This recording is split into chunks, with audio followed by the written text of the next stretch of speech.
नमस्कार, मी प्रशांत सदामते, स्वाभिमानी स्वराज्य सेना संघटना प्रमुख, सामाजिक कार्यकर्ता, सांगली। सध्या मी सांगली जिल्हा परिषदेच्या समोर आहे।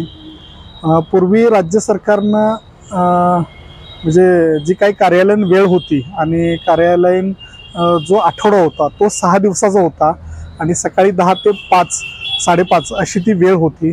परंतु राज्य सरकारनं आदेश काढला की 5 दिवसाचा आठवडा केला आणि कार्यालयीन जी वेळ आहे ती वाढवण्यात आली आणि शनिवार रविवारी सुट्टी ही कर्मचाऱ्यांसाठी, अधिकाऱ्यांसाठी कायमस्वरूपी केली आणि तसा तो आदेशही काढला। परंतु आता जर बघितलं तर मी जिल्हा परिषदेच्या समोर आहे आणि आज आहे मंगळवार।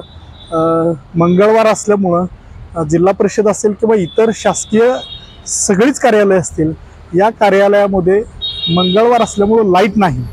आणि हे आजचा विषय नाही, दर आठवड्यातल्या मंगळवारी प्रत्येक कार्यालयामध्ये लाईट नसते आणि लाईट नसल्यामुळं या ठिकाणी अधिकारी आणि कर्मचारी हे पूर्णपणे या ठिकाणी टाइमपास करत बसतात, इकडे तिकडे एरझाऱ्या मारत असतात।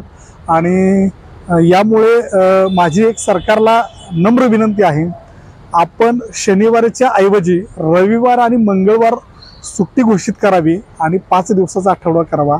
याच्यामुळे जी काय येणारी खेडेपाड्यातून, गावगाड्यातून जी लोक कामं घेऊन येत असतात आणि या ठिकाणी मंगळवार लाईट नसल्यामुळे आता सगळं संगणकीकृत काम चालू असल्यामुळे लोकांची गैरसोय होते आणि त्यामुळे लोकांचे हेलपाटे होत आहेत।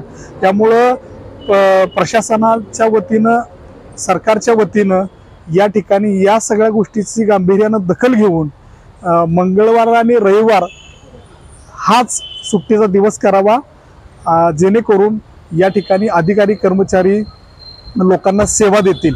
धन्यवाद।